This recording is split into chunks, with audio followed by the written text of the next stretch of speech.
Hello, my name's Andrew, and 2 years ago I ditched my iPhone for a minimalist phone called the Light Phone 2, which some people thought was a great idea and other people thought was a giant waste of money. So I thought I'd make a follow-up video to talk about the long-term pros and cons and explain why buying a dumb phone just might be the smartest thing I've ever done. Back in 2021, I was really struggling with social media addiction. So when I heard about the Light Phone, I started watching a bunch of YouTube reviews, but they all seem to have the same storyline, which went something like, I tried a dumb phone for 30 days and it totally changed my life, but oh, by the way, I'm going back to my iPhone. Predictably, this led to a lot of skepticism that the Light Phone is just this hipster toy that's great in theory, but not really practical. So where my first video proved that it's technically possible to live without an iPhone, this video asks, okay, but would you actually want to? The biggest complaint I've heard about the Light Phone is why pay $350 for a dumb phone when you could just use your smartphone more responsibly? So I guess that's the end of the video. See ya.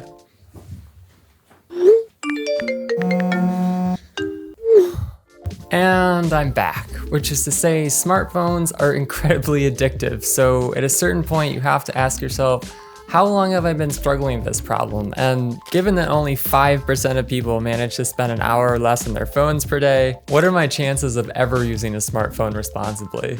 Further, even if you make it into the 5%, discipline doesn't come free, and every time you have to resist your phone, it drains your overall energy, which is the whole point of the Light Phone. It's like instantly getting 20% of your life back. Personally, I've seen my attention span go from 5 minutes to 3 to 4 hours, which frees up more time for side hobbies and more energy for better decision making. But once you see how well it works to completely get rid of something, you want to do it in other areas of your life, and it's not always possible, which is extremely frustrating. For example, my iPad's still an issue and I can't get rid of it because I need it for drawing comics. But thankfully, it's a lot harder for distraction to follow you around once it no longer fits in your pocket.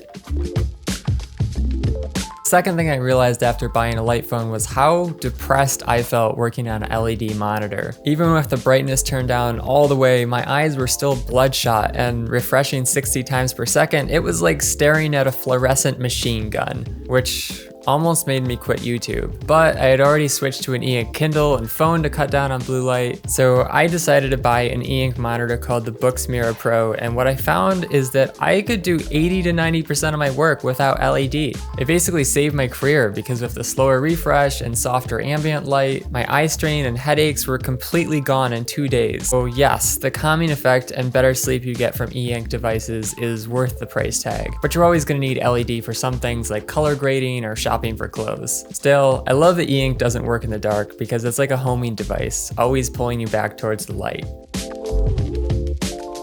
I think the main reason so many people give up on the Light Phone is after a few weeks or a month, you reach this point of no return where it's no longer just a digital detox and you actually have to commit to changing your life. But while the limitations of the Light Phone are inconvenient at first, it's not hard to find workarounds like using the hotspot with a second device, scanning directions before you start a trip, or enabling the voice to text feature. And honestly, I ended up seeing the limitations of a dumb phone as a chance to focus deeper on one thing at a time. Instead of listening to music on a run, I listen to my surroundings. Instead of relying on a GPS, I get to know maps. And instead of texting, I just call people. Although, if you're someone with a ton of social contacts living or working in a big city, the Light Phone might be less practical.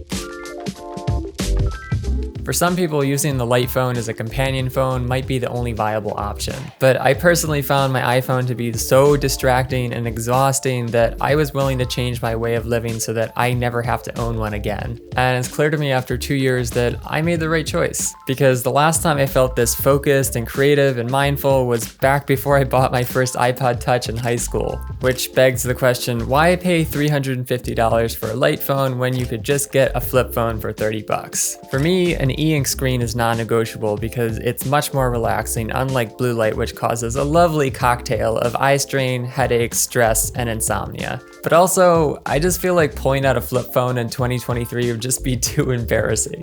On the other hand, when I show people the Light Phone, they get curious, like, whoa, what is that? And it always starts interesting conversations, which in this day and age is something worth paying for.